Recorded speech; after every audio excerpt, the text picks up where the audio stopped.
The High Court of Manipur has disposed of a writ petition challenging imposition of President's rule in the state, holding that the plea had become infructuous with February proclamation's expiry and its subsequent extension by Parliament. The petition, filed by advocate and socio-political activist Thokchom Sur, sought to quash the presidential notification issued on February 13, 2025, imposing Article 356 in Manipur and keeping the assembly under suspended animation.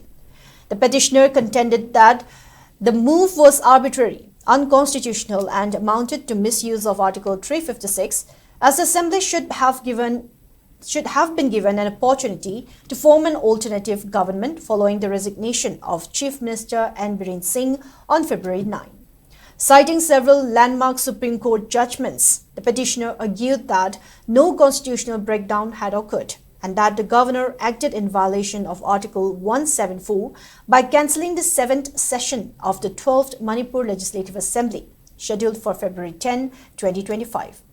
Appearing through video conference, Solicitor General of India Tushar Mehta submitted that the petition no longer survived for consideration as the initial 6-month term of President's rule would expire on August 13, 2025, and Parliament had already extended it for another 6 months.